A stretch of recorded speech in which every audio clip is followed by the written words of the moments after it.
Hello, hello. Ngayon, tayo nagbabalik para i-continue natin yung naputol natin sa part 4. So, ayun.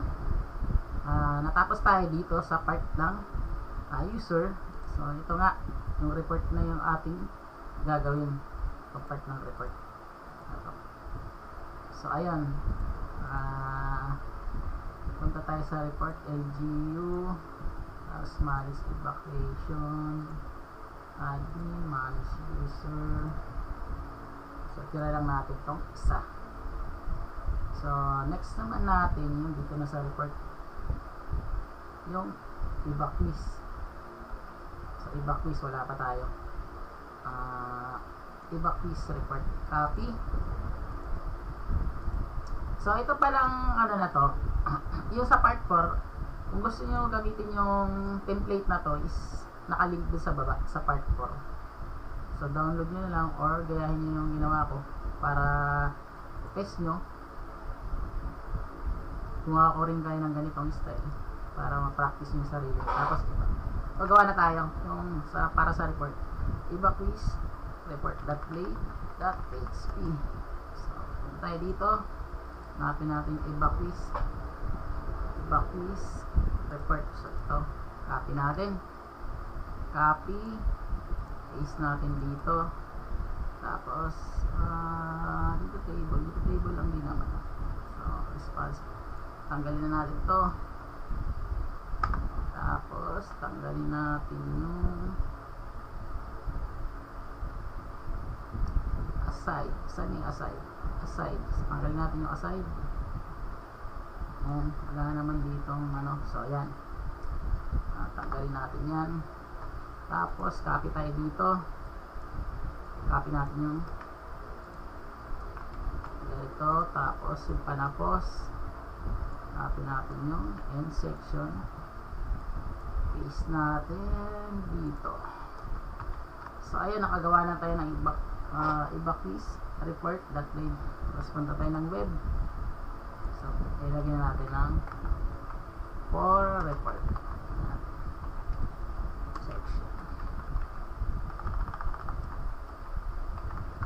Below. So, yan. For report section. Reports. Tingnan natin is. Copy. Copy lang natin. So, tingnan natin baka hindi nag-report. Paste natin dito. Tapos, copy lang natin itong natin na reports. Copy lang natin to. Copy. Paste. Paste dito. Paste na rin natin dito. Tapos paste natin dito. Iba quiz report. So, gawa tayo ng function nito. Copy. Tayo na admin controller. Public function. Paste natin dito. Tapos return view. Anong view man yung return? Tapos manage iba quiz. Ayan, manage iba quiz report. Siyempre, wala pa to siyempre. Ay sidebar. Copy na natin to. Copy. Paste natin dito sa report niyan. Iba quiz report. Paste natin dito. Tanggalin na natin to. Check natin ngayon kung gumana na. Oops, nasa ano tayo. Paste natin dito sa report. Oops. So, mayroong manage report. Tignan natin yung manage. Sorry. Yung admin natin. Not manage. Admin. Check natin. So, ayan. Ito na yung ating report. Next naman natin yung iba quiz by gender. So, gawa tayo ng ganito sa view. Oops. Copy lang natin. Copy. So, ang dami kasi sa report, di ba? Tapos paste natin, ay gawa tayo dito sa admin, paste natin dito .a.php. So punta tayo dito, gender, tama naman gender ba, gender, copy to lahat, paste natin dito. Tapos ito, mayroon dito madadagdag, skip, may chart dito oh. So bago natin tanggalin, copy muna natin to. Ayun na, mayroon siyang, ito yung mahalaga, silipin nyo muna kung may mga nadagdag. So compare natin do sa footer na lang to, ilalagay ito na tayo ng footer. Sa layout, copy natin tayo ng footer. So skip, check natin jQuery. So mayroon na tong jQuery, mayroon na rin admin LTE. So ang nadagdag dito, ito, copy natin dito. Tapos copy natin yan, paste natin dito, copy natin, paste natin dito. So ayun, next naman natin, check na natin yung ano yan, yung, so okay na to. So gender, check natin yung header niyan, baka may nadagdag din. So wala naman. So ayan, copy na tayo dito ng section, copy na tayo sa gender, tanggalin na natin hanggang dito. Tapos so ayan, kailangan yung i-check kung mamaya mayroong ano doon, hindi lalabas yung ano doon, may chart na to eh. So aside, asan yung aside? So paste natin dito. So ayan, meron na tayong gender report. Punta ng web, copy, paste natin dito. Tapos sabi gender report, gender, tapos gender report, tapos gender, ano natin yung, tapos copy, gawa tayo ng function dito, public function, paste natin dito. Tapos call natin yung galing sa view, return, so admin. So ayan na, nakuha niya na agad. Siyempre gawa natin ng, isa natin to, backface para hindi madami naka-open. Gawa natin dito, so copy natin to, paste lang natin dito, kunin natin yung gender report. Tapos paste natin dito, tanggalin natin to, check na natin kung ano na ang result ng design. Naglaman tayo dito sa isang unang report. So sa pangalawang report, yung gender, so ayan na, pansin mo, nakuha natin yung design. Next naman natin yung, dito na tayo sa template, yung gender barangay report. So copy natin to, copy, gawa tayo sa admin ulit na folder, paste.lay.php. So barangay report, gawa tayo dito sa Sublime barangay report. So copy all, copy, tapos paste. So meron din na sariling barangay, pero check din naman, copy lang natin to. So copy natin, copy, ulit tayo na footer. Saan yung footer, paste natin, magkaiba nga yan. So sa barangay mayroon siya sariling ano.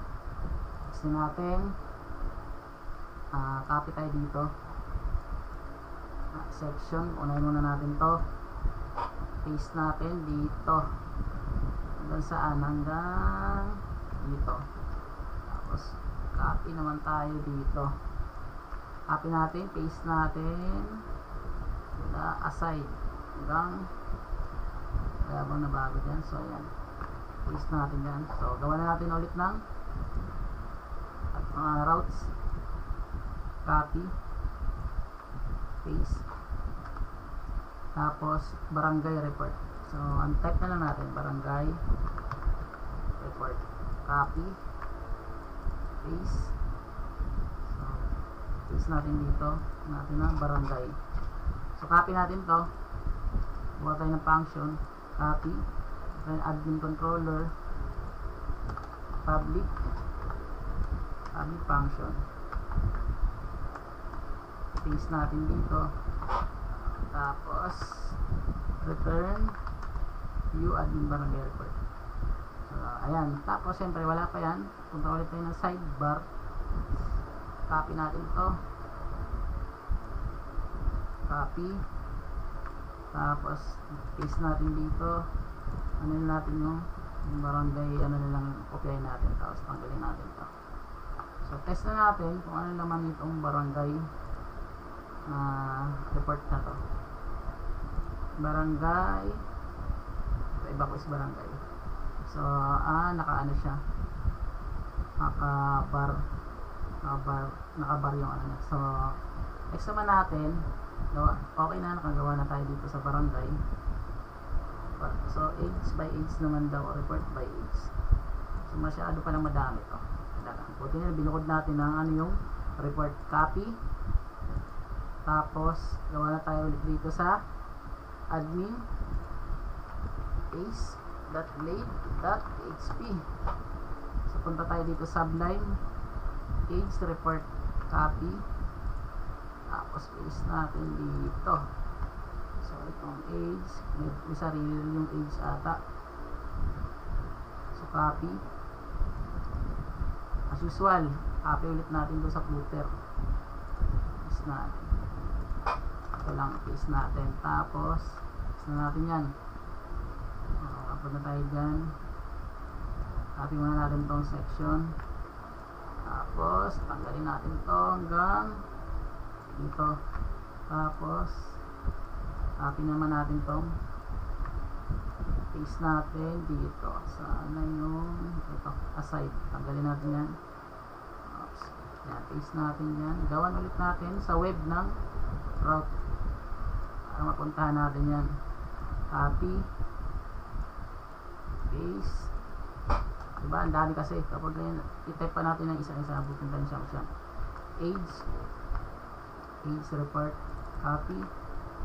Dito. Tapos age. Copy. Gawa natin ng function.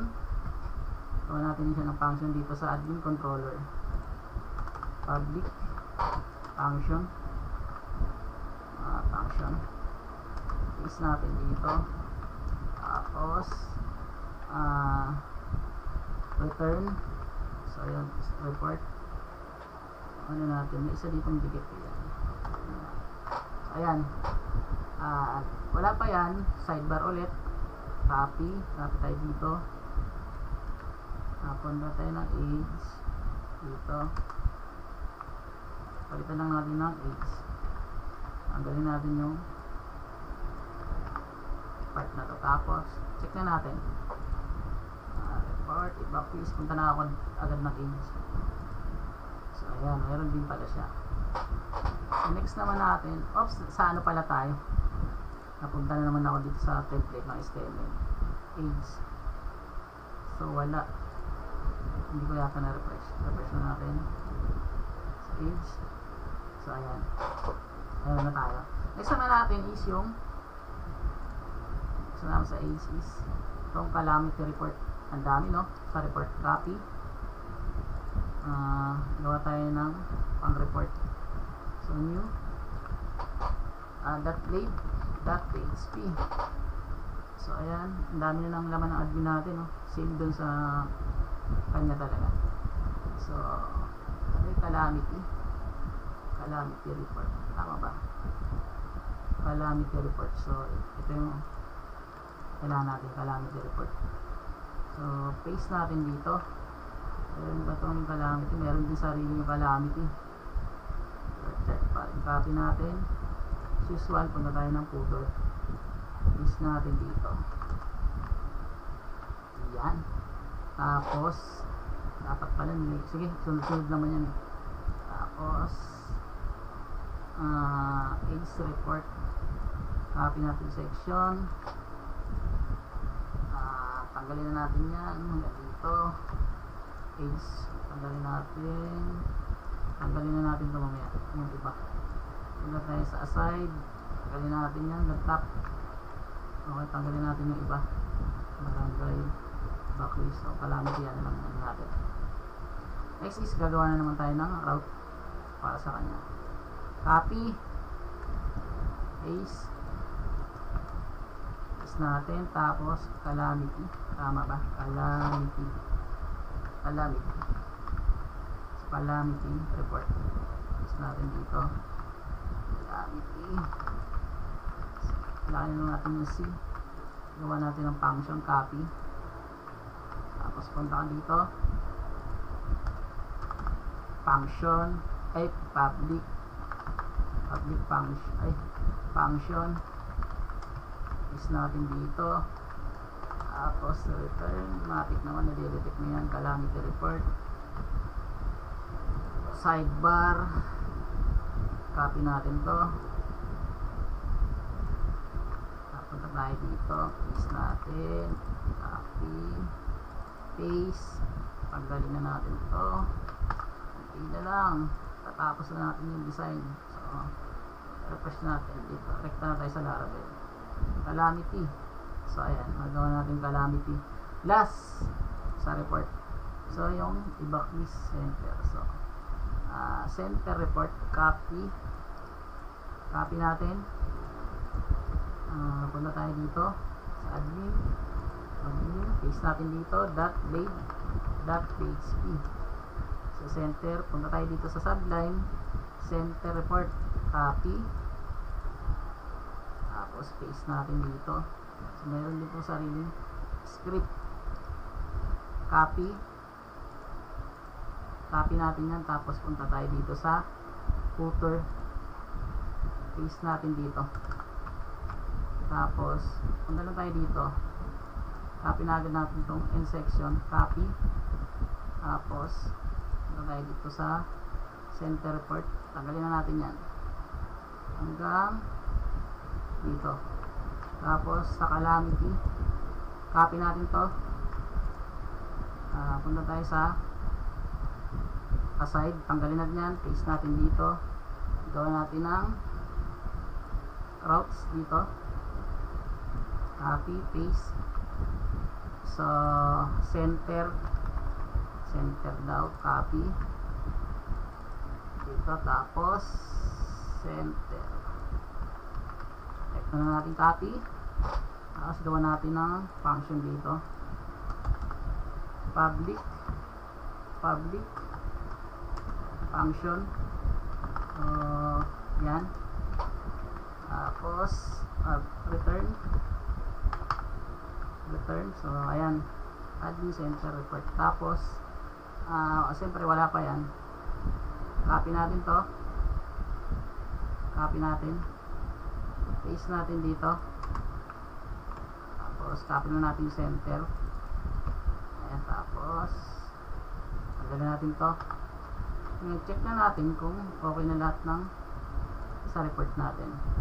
So una is evacuees, gender report, so barangay report, tapos age report, calamity report, at yung last yung center. So ayan, success na yung ating ginawa sa report. Kaya natin binukod, di ba ang dami rin. So ayan, nagawa na natin lahat dito sa report. So ayan, dumadami na yung ating route. Pansin nyo, ang dami ng laman ng ating route. So ayun, sana gagawin nyo to. Mayroon naman, pinost ko lang yung template dyan, yung template na to, tinutukoy natin template, ito yung design na to. So pinost ko yung link dun sa baba, so download nyo yan, practice nyo at gayahin yung ginawa ko. Or pwede kayo mag-download na ibang template o gumawa ng sarili kung gusto nyo, tapos ipasok nito sa Laravel. Gayahin nyo lang yung procedure na ginawa ko. So yan lang. So ayun, nagawa na natin yung sa part ng admin, yung na-apply na natin lahat ng templates doon sa HTML, ito is in-apply na natin lahat din dito sa Laravel. So ayan, same na same sila. So ayun, sana nagustuhan ninyo yung ginawa ko dito. So ikakat ko muna yung video, tapos proceed naman tayo dun sa ibang part. Maraming salamat. Thank you.